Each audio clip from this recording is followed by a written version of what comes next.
जैसा कि आप जानते हैं कि हम प्राचीन भारत के इतिहास के स्रोत के बारे में पढ़ रहे हैं। तो हमने साहित्यिक स्रोतों को हम पढ़ रहे हैं, जिसमें हमने साहित्यिक स्रोतों में धार्मिक साहित्य को लिया। तो धार्मिक साहित्य में हमने हिंदू, जैन और बौद्ध धर्म के जो पुस्तकें हैं, ग्रंथ हैं, उनके बारे में पढ़ा। अब आ जाते हैं दूसरा, हम हिस्टोरिकल लिटरेचर या जिसको कहा जाता है ऐतिहासिक साहित्य। ऐतिहासिक साहित्य वो साहित्य जो कि इतिहास से संबंधित लिखा गया है, जानकारी हमें देता है।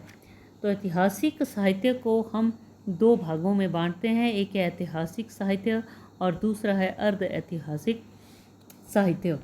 तो ऐतिहासिक साहित्य 5वीं शताब्दी ईस्वी के बाद भारत के विभिन्न भागों और समयों पर कई ऐतिहासिक जो ग्रंथ हैं, पुस्तकें हैं, वो लिखी गई।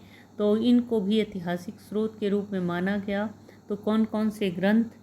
पहला ग्रंथ लेंगे हम हर्षचरित के बारे में। तो हर्षचरित जो है ये इसकी रचना बाणभट्ट के द्वारा की गई। हर्षवर्धन का ये दरबारी कवि भी था, लेखक था ये। और ये कहा जाता है कि इसने इस पुस्तक में हर्षवर्धन के बारे में, उसके काल के बारे में, लोगों के जीवन के बारे में लिखा है। तो इससे हमें बौद्ध धर्म की भी जानकारी मिलती है और वर्धन राजाओं की भी जानकारी मिलती है। दूसरा है विक्रमदेव चरित। विक्रमदेव चरित 1085 में बिल्हण के द्वारा कश्मीर का कवि इसके द्वारा लिखा गया। तो चालुक्य राजा सोमेश्वर प्रथम से लेकर विक्रमादित्य 9वें के शासनकाल के प्रथम 2 वर्षों तक का वर्णन इसमें दिया गया है। फिर है पृथ्वीराज रासो, चंदवरदाई पृथ्वीराज चौहान का दरबारी कवि, उसके द्वारा इसकी रचना की गई। पृथ्वीराज रासो की और पृथ्वीराज चौहान के जीवन पर ये गहरी प्रभाव इसने डाला है, जीवन के ऊपर इसने जो है जानकारी दी गई है। फिर है पृथ्वीराज विजय। पृथ्वीराज विजय ये पांडुलिपि जो है पूर्ण नहीं है, तो इसकी रचना जयंका द्वारा की गई। इसकी कविता पृथ्वीराज के जीवन काल में रची गई थी। इस कविता में पृथ्वीराज चौहान के कार्यों और सफलताओं का वर्णन है। फिर है हमीर महाकाव्य। हमीर महाकाव्य रणथंभौर के चौहान शासकों के विषय में जानकारी का महत्वपूर्ण स्रोत है। ये काव्य राजा हमीरा की मृत्यु के बाद ये काव्य लिखा गया था। फिर है रामचरित। रामचरित ये संध्याय कर नंदी ने बंगाल के पालवंश के राजा रामफल के राज्यकाल 1075 से 1130 ईस्वी में लिखा। इस ग्रंथ से हमें उत्तरी बंगाल के विद्रोह की सफलता, व रामफल के राज्यारोहण और उसके भाई उसके कार्यों, कुमारफल चतुर्थ, गोपाल द्वितीय और मदन गोपाल के राज्यकाल के बारे में पता चलता है। इसके बाद है राजतरंगिणी। ये कश्मीर के इतिहास के ऊपर लिखी गई पुस्तक। इसकी रचना कल्हण के द्वारा की गई और ये ग्रंथ कश्मीर के इतिहास के प्रारंभिक काल से लेकर 12वीं शताब्दी तक के इतिहास पर इतिहास की जानकारी हमें देता है। फिर है गोडवाहो। ये वागपति के द्वारा गोडवाहो लिखा गया। बंगाल के ऊपर ये लिखा गया है और इसी के तहत इस ग्रंथ से हमें कन्नौज के राजा यशोवर्मन के कार्यों का भी पता चलता है। फिर है अर्थशास्त्र। अब अर्थशास्त्र की जहाँ तक हम बात करते हैं, तो अर्थशास्त्र जो है ये चाणक्य या फिर कौटिल्य के द्वारा लिखा गया और ये विश्व की एक ऐसी महान कृति, पुरानी पुस्तक जो कि राजनीति की जानकारी हमें देती है।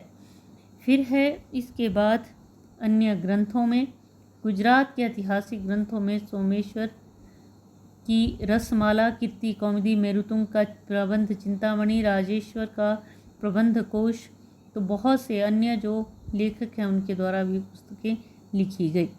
इसके बाद दूसरा आ जाते हैं हम अर्ध ऐतिहासिक साहित्य के ऊपर, जो व्याकरण, नाटक, काव्य इत्यादि अर्ध ऐतिहासिक ग्रंथ जो हैं ये शामिल हैं। मतलब कि ये इतिहास पूरी तरह से ऐतिहासिक नहीं है, इसमें हमें काव्य, नाटक इत्यादि भी मिलते हैं। तो सबसे हम लेंगे काव्य और नाटकों के बारे में। सबसे पहले है विशाखा दत्त के नाटक। विशाखा दत्त गुप्त काल का एक उच्च कोटि का विद्वान और नाटककार हुआ जिसने ग्रंथ लिखा मुद्रा राक्षस। मुद्रा राक्षस नाटक को जब हम पढ़ते हैं तो उसमें चंद्रगुप्त मौर्य और चाणक्य का वर्णन है और इस तरह से मौर्य काल की जानकारी मिलती है। दूसरा नाटक उसका देवी चंद्रगुप्तम, जो चंद्रगुप्त विक्रमादित्य जो कि गुप्त काल में हुआ, उसकी जानकारी मिलती है।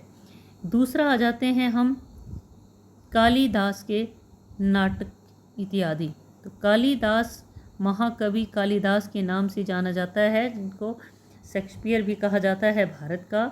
तो कालिदास ने जो है मेघदूतम, अभिज्ञान शकुंतलम जैसे नाटक लिखे। उनका एक नाटक मालविका अग्निमित्र जो शुंग वंश की जानकारी देता है। शुंग वंश का जो शासक है या राजकुमार था अग्निमित्र, और मालविका विदर्भ की राजकुमारी, दोनों के प्रेम संबंधों के ऊपर लिखा गया ये नाटक हमें महत्वपूर्ण जानकारी उपलब्ध करवाता है। उसके नाटकों में एक और है विक्रम उर्वशी से गुप्त काल के समाज की जानकारी हमें मिलती है। इसके अतिरिक्त मृच कटिका इत्यादि ये नाटक गुप्त काल में शूद्र के द्वारा लिखा गया और इस नाटक से हमें गुप्त काल की काफ़ी जानकारी मिलती है। इसके आगे है हर्ष के नाटक। एक और विद्वान राजा हर्षवर्धन हुआ। हर्षवर्धन को लिखने का बहुत शौक था, तो 3 नाटक लिखे, रत्नावली, प्रियदर्शिका, नागानंद। तो ये 7वीं शताब्दी में लिखे गए। तो उस समय के भारत के जो समाज है उसके ऊपर ये प्रकाश इसके द्वारा डाला गया है। फिर है कमंद का नीति शास्त्र। गुप्त काल में उसने भी रचना की और चंद्रगुप्त द्वितीय के शासनकाल की जानकारी मिलती है। इसके अतिरिक्त अष्टाध्यायी जिसकी पाणिनि ने रचना की, तो इसको भी हम जब पढ़ते हैं तो इससे भी काफ़ी जानकारी मिलती है, जो कि संस्कृत का एक व्याकरण है और इसमें धार्मिक, सामाजिक, आर्थिक घटनाओं का, राजतंत्रों की भी वर्णन मिलता है। फिर है महाभाष्य। महाभाष्य की रचना महर्षि पतंजलि के द्वारा की गई। संस्कृत भाषा में इसको भी लिखा गया, लेकिन इसमें कहीं कहीं समकालीन राजाओं का भी वर्णन है और इस तरह से हमें इससे बहुत कुछ जानकारी प्राचीन काल के राजाओं और लोगों की मिलती है। तो ये हमारे पास विशेष तौर पर कुछ जो हैं ये ऐतिहासिक और अर्ध ऐतिहासिक तथ्य स्रोत हैं जिनको पढ़कर हम महत्वपूर्ण जानकारी प्राप्त करते हैं। इसके अतिरिक्त एक पढ़ते हैं हम और संगम साहित्य के बारे में। ये जो है ये अलग है हमारे पास। ऐतिहासिक साहित्य के बाद तीसरा है संगम साहित्य।